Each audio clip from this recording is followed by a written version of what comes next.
Hey guys, good morning. Welcome to the channel. This is Dan. This is my channel, Engelgeist. Thank you so much for tuning in.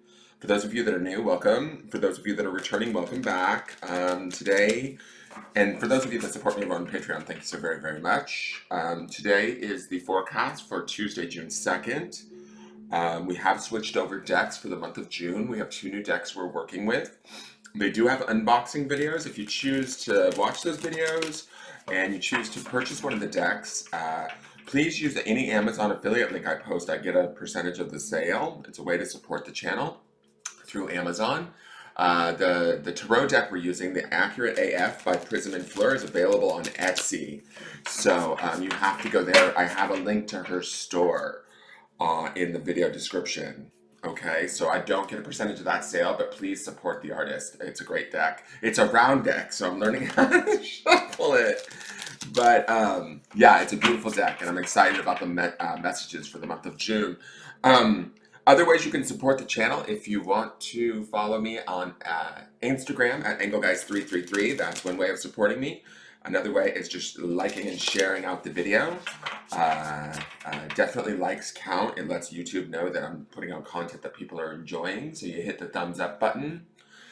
Subscribing to either my business page over on Facebook, following it, or subscribing to my YouTube channel and hitting the notification bell so you get notified when I go live. That's always great, or when I upload another video.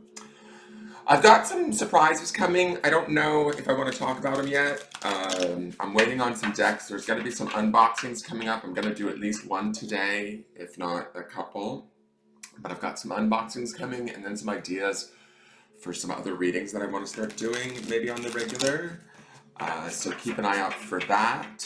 And I think that's it. Oh, if you're interested in booking a personal reading with me, I am available for those, and you can do that through the Facebook business page. If you have any questions, just address the Facebook business page, and I will respond and answer your questions there. All right. So let's get into June 2nd. This is a timeless message. I say this all the time too. This is a timeless message, so it's kind of available to you whenever you need it. It doesn't have to be viewed or applied on June 2nd. It's for those of my regular viewers. It just helps them. It is also for them to be used on June 2nd, but if it comes up in your feed, or even if you saw it on June 2nd and then you see it another day, it shows back up, rewatch it. There might be something in there for you. I believe that Spirit has a way of bringing the messages when we need them. So at least that's my intention. I'm learning how to shuffle this round deck. So what do we need to know for June 2nd? What is the message for the greater good? I was just outside with the dogs. I'm having a bit of an allergic reaction. Excuse me.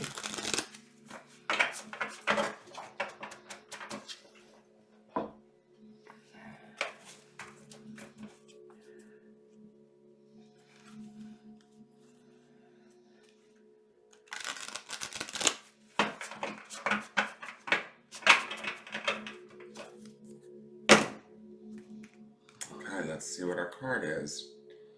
Oh, the King of Swords. I love him. Articulate and intelligent. He is so hot. Is he not? Oh my god, all bearded and sexy. He also has his 2 swords around him, which I love. This deck to me is very, I don't know, it's sensual in a weird way. Sensual. Okay, so let's get into this. The King of Swords, we have the King of Wands energy in the weekly, right, on Sunday. And Sunday's always like the setup for the week, where we look at a series of cards, not only as Sunday's reading, but like on a more bigger level, they stretch out into the rest of the week, right? And they become the underpinning energy of the week, is how I view it. So we have that Lord of Wands, which is like the King of Wands. And this is the King of Swords. Wands, fire and air, right? The King of Swords being the element of air. Air feeds fire and fire burns up air, right? They're complementary elements to one another. So I love that this is the energy of Tuesday, only because he's being sort of buffered or supported by this King of Wands, right? This Lord of Wands. When I look at this card, I feel like with this card comes clarity, certainty. Like here it says articulate, intelligent. So this is about us using our mind, clearly communicating what it is that we need, being able to take action on that. That would be that Lord of Wands that was underneath it.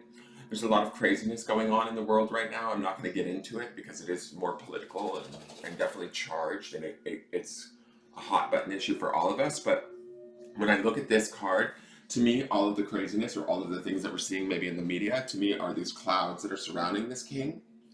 I feel like there is a vulnerability to this king. I mean, as sexy as he is, all tatted up and nude, the nakedness of him makes me feel like we are vulnerable, but yet it's a king. So we're strong in who we are. We know who we are. That's this the strength of these two swords on either side of him.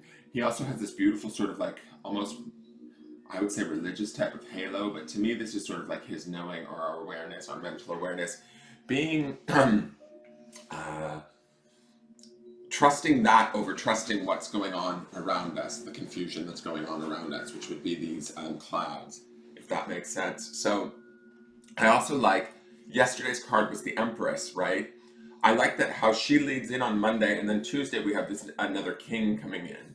So we have, I mean, these aren't major arcana cards, well, the Empress is, but this is not a major arcana card, but coupled with the King of Wands and this King of Swords, to me, it feels like we've got some good momentum going in the early part of the week. Mentally, I would take this time to get clear on our thoughts. I like that he is sort of turning his head to the side and his eyes are closed, similar to that of the Empress. I feel like these cards, they're very meditative. So it doesn't necessarily mean that you have to go and meditate, although I don't like want to stop anybody from doing that. But what I do feel like this is about getting clear in our own mind what it is we believe and being able to articulate that in an intelligent way, in a way that serves us. It may not necessarily serve others. We're not here to convince others of what we know to be true, if that makes sense. To me, this is about us finding our own truth within our own intellectual truth and living by that truth, even amidst whatever's going on around the world that might be sort of confusing or clouded or that might sort of challenge our better judgment. We may feel, like I said, we might feel a little bit vulnerable, but the tattoos on this king, he's hot, I gotta say. The tattoos on this king are, to me, indicative of experiences that we've had in our lives that have sort of made us who we are. That everything that we've gone through, painful, also sort of is a source of beauty and a source of remembrance for us. And if we remember those things sort of like correctly or with intelligence and honor, we can actually learn from them. We can become smarter from them. We can become more adept in how we want to like move through the world, how we want to experience the world. I don't get like some sort of any sort of defects from this king. His face to the side like that and pointed downward to me feels very, I want to say almost passive. But passive may not be the right word, but he feels sort of at peace. He's very within, he's internal, if that makes any sense. In our mind, that we are creating that clarity. That's that halo around his head. This could represent with any of the air energies, Aquarius, Libra, or Gemini, just because this is such a strong air sign card. So for those of you that might be under air signs or have lots of air in your planet, today might be your day to really get clear on some thoughts. But I do think that overall for the collective, today is about living in our authentic truth, living intelligently, articulating our truth in a way that is only for us, more so than anybody else. So not like we're trying to convince anybody else, we're just trying to stay clear in our own world, stay in our own lane, so to speak. And I feel that's the energy of this. We will do this successfully. That's my feeling, because this is a king card. We know how to do this, even if we don't feel as though we do. In today's, as we're navigating the newness of what's changing in the world and things like that. Let's see what the Starseed Oracle has to say. The Seeds of Mintaka. All right, so this is seeing potential, bringing unconsciousness to light. So, Mintaka, I've learned, is because I don't know a lot about the star seeds. I'm learning about it through this deck and through. I was reading a little bit of the book yesterday, the intro to the book, just so that I could feel like I had a better understanding. And I believe, correct me if I'm wrong, Mintaka is one of the planetary um, pieces of Orion's belt. I guess that's our. I hope I'm right about this. Mintaka, there's like three different. I think they're planets, but anyways, the Sea of Mintaka is like, or then maybe they're moons. I'm not exactly sure, but Mintaka is the smaller planet that helps to form Orion's belt, and this is the sea or representational of the sea on that planet. Okay, for those of you that want to know what the hell a Mintaka is. Um, and I'm sorry for anybody that is Palladian, Starseed, Arcturian. Bear with me. This is just not an area that I'm super familiar with. Now, what I feel like these two cards are telling me, playing off of one another before I go into reading the book for this oracle card, when it says here, seeing potential, bringing unconsciousness to light, I feel like with this King of Swords, that is all about going deeper within, sorting out any sort of unconscious feelings, any sort of things that might be pulling at us. This sees a Mintaka, to me, it makes me think of the ebb and flow of the tide, which brings me to the space of the moon. Mintaka being another celestial body that kind of could be having an effect on us. When I look at this sea, the water makes me think of the emotions, right? This king is sort of turning away from his emotions. I don't think that this is a bad thing. I think what's going on here is that to get clarity mentally, sometimes we have to sort of uh, find an impartiality around our emotional state. Emotions we maybe don't understand, emotions or feelings that are deeper underneath the surface in the subconscious that we need to sort of allow to rise up, to become comfortable with. But when we're dealing with this King of Swords, right? I feel like he's doing it in such an intelligent and practical kind of manner that he's not allowing himself to be overtaken by the emotionality of it all, of the emotions of his subconscious. He's still keeping a very clear mind. He's allowing these things to rise up and allowing them to educate him or inform him, but he's not allowing them to sort of take him over. Um, He's not acting from them, if that makes sense. He's acknowledging them, he's learning about them, right? This is bringing unconsciousness to light, seeing potential. So there's potential in our feelings, I believe, in our deeper subconscious or unconscious selves that during this time it would be nice to get in contact with, but to look at them, look at whatever's going on within us from an impartial view. Rational is a good word. Practical is another good word. That's sort of what I feel is going on with this king. And then the action aspect of all of this, which would be that Lord of Wands from Sunday, is underneath all of this, which is sort of the fire that kind of is pushing us forward in a way that is allowing us to figure out where we fit in this world, where we, how we act and react. Is our reaction based in intelligence? Is it based in compassion? Is it based in the potential of situations versus judgment or fighting against, resisting, that sort of thing? So let me just look at this card again. It's the Seas of Mintaka. I'm going to read this. So, seeing potential, bringing consciousness to light. Mintaka is thought to have been a water-based planet containing the most crystal clear waters you could ever imagine, so clear that you could see for miles and miles underwater. The Seas of Mintaka card represents this crystalline clarity of potential and possibility. It's about the ability and choice to see the potential in all people and situations. This could be one of your natural traits, or it could be a sign that what you're currently doing has great potential. Mintakans are thought to have been a galactic race who saw the light in everything and everyone. You may have received this card as confirmation that a situation or project has extreme potential and will reach fruition. If it appears in a spread, it is a very positive sign that things are working out for the highest potential of all involved. It is a very uplifting, light-filled card that brings great harmony, contentment, and positive outcome. According to Carl Jung, that which we do not bring to consciousness appears in our life as fate. When water appears in dreams and art, it often represents the unconscious mind. Pulling this card also means you may be called to bring to light any unconscious patterns that you're unaware, to look at them and see them clearly and consciously so that they don't appear in your life as fate. What unconscious patterns or behaviors are ready to be brought to the light of day? The Starseed Soul Inquiry is, how can you see the potential in a situation you're facing? What unconscious patterns are you being called to bring to light?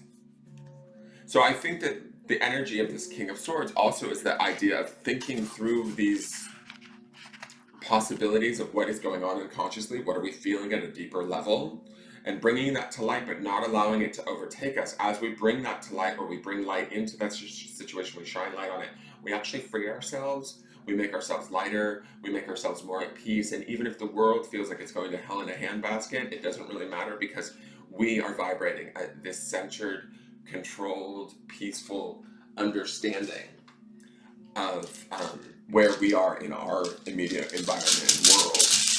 Let's see what the grounding stone has to say. So our grounding stone, during these trying times, is perfect. It is faith. I believe that this is about faith in oneself, faith in our fellow man, even if we don't understand what's going on. It may feel like the world is going like crazy, but we have to have faith that Spirit has a plan, that our higher self will know how to adapt in any given situation. That as we bring these things to light, as we sort of bring this unconscious or subconscious feelings, emotions, thoughts up to the surface, and we look at them sort of logically or practically, acknowledging them, they no longer become our fate, right? They become sort of, we can release them. And we can have faith that moving forward, we are going to intrinsically know how to behave, what to do, and how to sort of adapt with the changes that are happening in the world. This idea of seeing potential, there's that phrase, the darkest hours before the dawn, and maybe that's what we're going through right now with everything that we're dealing with. I think that this stuff will probably go on throughout the year. I've definitely heard predictions of that. So, getting our sort of own houses in order is the most important thing and really the only thing that we have control over. So having that faith that as we do this work or as we make these changes, we're actually doing exactly what we're supposed to be doing and doing enough is going to be key, especially today. I also want to remind you that grounding stone from Sunday was about enjoy, right? So when we're in this faith, yesterday was gratitude. That stone from Sunday is about enjoying things. Don't forget to enjoy yourself. Don't forget to, if things are getting you down or bothering you, like the news and things like that, turn it off and go take care of yourself, right? Go do something that you enjoy, that makes you happy. Allow your mind to clear. Take that action and bring that energy in. Okay.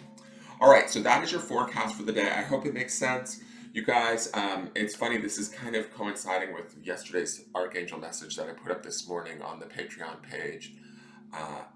But I really believe from yesterday's archangel message for the month of June, and I shouldn't be sharing this, but I'm going to. Because it's there for my Patreon subscribers. But there is a turning point that's happening in June, I believe. I could definitely very clearly see it in the Archangel reading. Something is going to shift for the more positive, or we're going to feel more at peace by the end of the month of June. So I think that these beautiful stones and cards that are coming out that are asking us to be in things like gratitude and faith in the early part of the month are only going to set us up for that positive outcome that I saw coming in the Archangel message. So I hope that you guys enjoy this. Thank you so much for tuning in. If you're interested in subscribing at my Patreon page, you can go over there and watch the Archangel message. I will be uploading the Cupid's Love reading later today over there, and keep on the lookout for some of the new unboxings I'll be doing. And please like, share, comment, subscribe to the channel. All of that support is greatly, greatly appreciated. And I look forward to seeing you guys tomorrow and seeing where these cards take us, and watching how the energy is, changing. These are really beautiful, empowered cards, and I feel like there is opportunity here for beneficial change. All right, I love you guys. Take care. Bye bye.